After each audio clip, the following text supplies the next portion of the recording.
Salut à tous, on se retrouve par cette fraîche matinée d'avril pour voir quoi faire au potager au mois d'avril.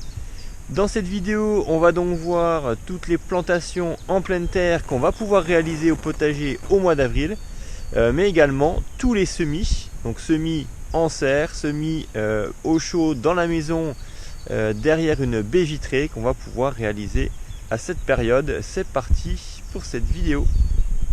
Alors, on va commencer par les plantations en pleine terre. Bien évidemment, toutes les plantations en pleine terre du mois précédent, du mois de mars, vont pouvoir encore se faire au mois d'avril. C'est le cas par exemple des plantations d'oignons, d'ail rose, de petits pois. D'ailleurs, si vous habitez dans des régions qui sont un petit peu mieux exposées que chez moi, vous avez certainement déjà dû planter ces légumes au potager. Pour ma part, donc les oignons, l'ail et les petits pois ont été plantés tout début avril, d'accord, dans la première semaine d'avril. Donc là, à l'image, vous avez donc les rangs d'oignons. On va donc déposer un oignon dans une terre qui est bien meuble. Alors évidemment, les bacs que vous avez à l'écran viennent d'être faits, donc la terre elle est hyper souple, hein. Si c'est pas le cas chez vous, bien sûr il va falloir gratouiller un petit peu les premiers centimètres pour rendre cette terre un peu meuble et déposer un oignon tous les 10-15 cm à peu près. Et ça va être entre les oignons et puis environ 20 à 30 cm entre les rangs. Si vous décidez de faire, on va dire, une culture on va dire traditionnelle avec une plantation en rang d'oignons, hein, ça porte bien son nom. Après, si vous êtes plus en mode permaculture, vous allez pouvoir les disposer comme bon vous semble, un petit peu dispatchés un petit peu partout dans les zones qui seront par la suite bien diversifiées avec les légumes plus estivaux. Après, c'est vrai que moi je réalise plutôt les deux types de méthodes.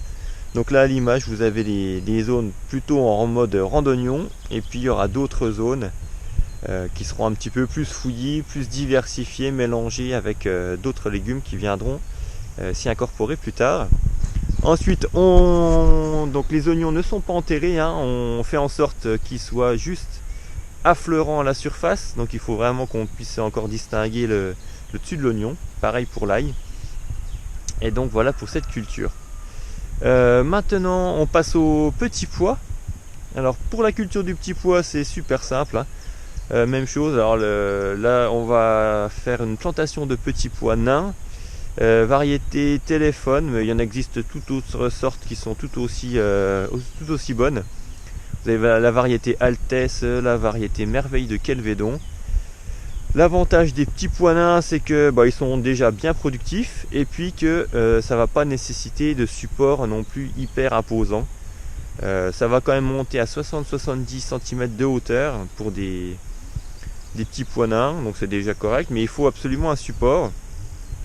Donc il y a pas mal de choses qui peuvent faire l'affaire, hein. Moi je prends vraiment ce que j'ai sous la main, j'ai des branches de noisetier, j'ai de la ficelle, voilà, je vais donc utiliser ce que j'ai sous la main, mais ça pourrait très bien être du fer à béton en mode treillis soudé, du grillage, grillage à mouton, grillage classique, enfin, peu importe.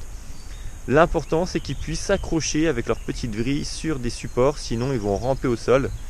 Et les récoltes seront beaucoup moins importantes et c'est surtout que ça va, dès qu'il va pleuvoir, tout ça, les pois, les gousses vont pouvoir pourrir si elles sont en contact avec le sol.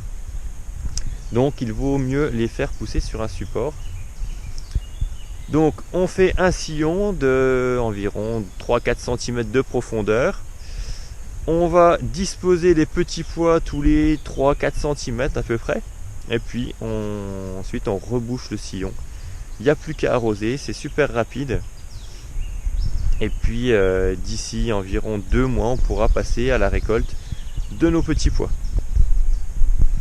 Enfin, dernière plantation en pleine terre, on va avoir les pommes de terre. Alors là, bien évidemment, c'est des pommes de terre primeurs.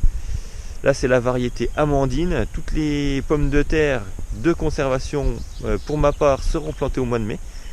Donc là, c'est vraiment pour avoir des pommes de terre début juillet. Je vais planter donc mes pommes de terre précoces.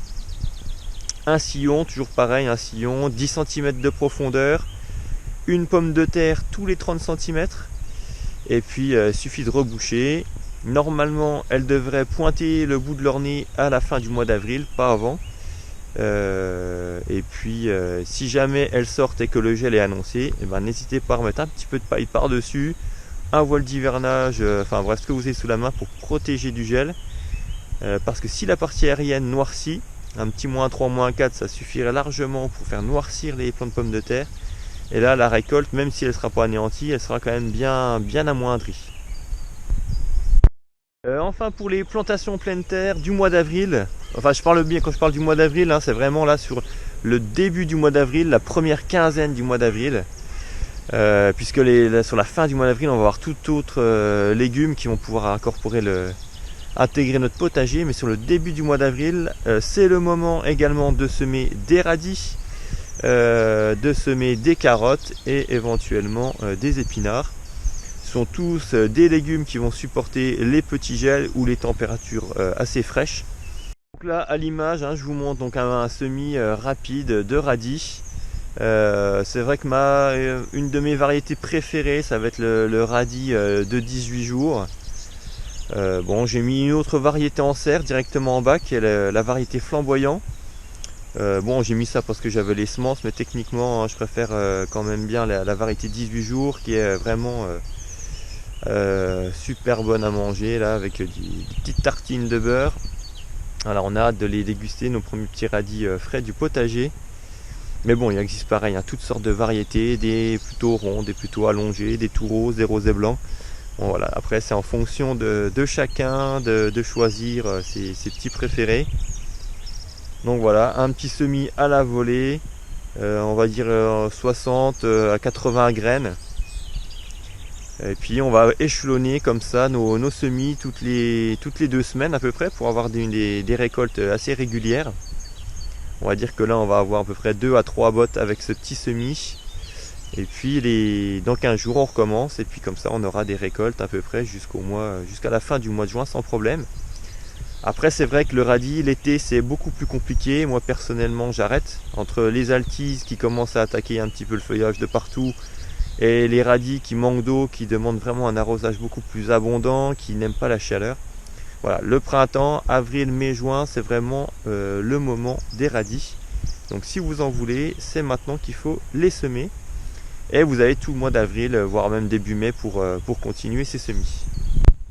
Alors cette fois côté semis début avril, on va commencer à multiplier les légumes.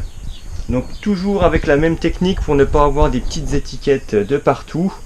J'utilise donc mes plaques alvéolées avec à côté une feuille qui représente bien le plan de ce que je vais faire en légumes.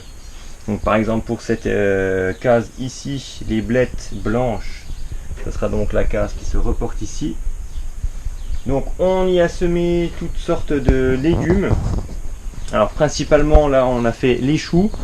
Alors choux de Milan, choux brocoli, un autre chou de Milan, on a fait des choux romanesco, on a fait des choux frisés, on a fait également du basilic, du persil plat, on a fait du persil frisé, également du fenouil et nos fameuses blettes, donc blettes jaunes et blettes blanches.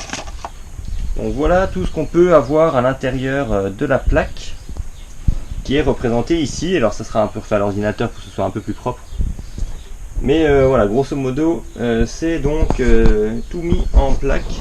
Donc on va maintenant procéder à on va mettre la graine sous un peu de terreau. On va légèrement l'enterrer. Alors plus ou moins profondément suivant le type de graine. La règle, je vous la répète, hein, en règle générale, c'est 3 fois, entre 2 et 3 fois la profondeur de la taille de la graine. Donc là, on a une graine qui fait aller 2-3 mm. Donc on va la mettre à 5, 6, 7 mm de profondeur, pas plus. Pour les graines là de fenouil, vous voyez qu'elles sont minuscules. Donc c'est vraiment juste pour dire qu'on a recouvert la graine avec du terreau de semis. Alors, toujours la même technique également, pour pas gâcher trop de terreau de semis.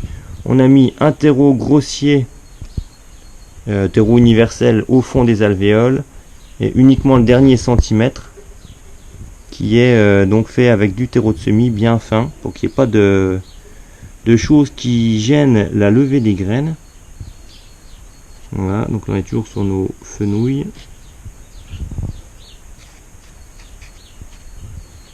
Comme ça permet en même temps avec le doigt de voir un peu la densité du terreau, voir si c'est suffisamment tassé ou pas.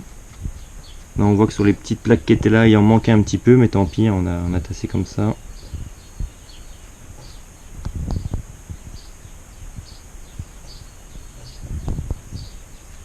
Alors, niveau quantité de graines, pour les blettes, j'ai mis uniquement une seule graine par alvéole. Pour le persil, il y en a 6 ou 7, je dirais, par alvéole à peu près. Ensuite, pour les petits choux, on a mis 2 à 3 graines par alvéole. Et puis on sélectionnera vraiment le plus beau des 3, et puis tant pis pour les autres, on va les sacrifier. Après bon, on verra bien, hein. Si jamais les pieds sont beaux puis que j'ai suffisamment de peau, je pourrais éventuellement les repiquer chacun individuellement dans des petits pots. Donc voilà pour les semis côté légumes. On va également ensuite en pot individuel semer donc les melons. Donc on va commencer les cucurbitacées, mais qui ont un développement un peu plus lent que les autres. Donc les melons et les concombres. Pour tout ce qui va être courge, potiron, potimarron, etc. On va encore attendre, puisqu'ils sont vraiment plus rapides à se développer. Il suffit d'environ 4 semaines pour que nos plants soient prêts, hein, pour les courges les plus rapides. Alors que les melons et les concombres ont plutôt besoin de 6 semaines. Donc là, par rapport à la date à laquelle on est, le 4 avril, on sera plutôt bien pour mettre ça aux alentours des dessins de glace. Alors pour les concombres, donc on prend des pots de 10, hein, donc c'est des pots qui vont aller jusqu'à la plantation en pleine terre après les seins de glace. Donc j'ai pris l'habitude moi de mettre 1 ou 2 graines dans chaque pot. Alors le terreau de semis n'est pas nécessaire, hein. Un terreau grossier peut suffire. Je mets simplement les 5 mm de terreau de semis par dessus, juste vraiment pour affiner le dessus. Les graines sont quand même un petit peu moins puissantes que celles des courgettes ou des courges en général. Donc voilà, pour les concombres et les melons, je mets quand même un petit dessus de terreau de semis.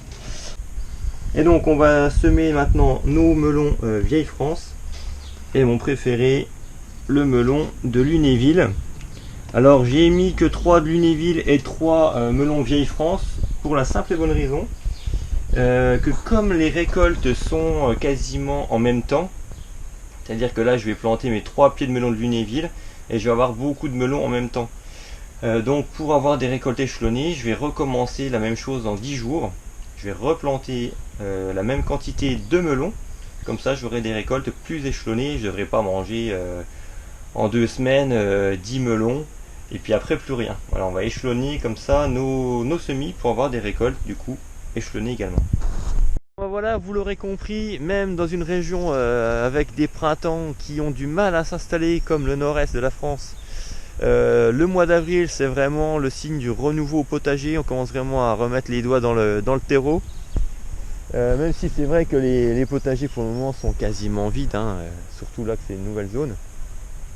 Mais voilà, on a eu quand même pas mal de choses à faire. On a installé toutes les structures qui vont accueillir là, nos petits pois à rame cette fois. On a fait pas mal de semis, on a planté nos premiers légumes les moins frileux. Et puis d'ici 10-15 jours, là on va vraiment mettre le coup d'accélérateur. Et puis jusqu'au mois de mai, ça va être parti jusqu'à la mi-mai. On va vraiment y mettre les mains dans la terre. Bon bah écoutez, je vous retrouve très bientôt pour les prochains semis, pour les prochains repiquages. Et puis je vous dis à très bientôt. Ciao, bye bye.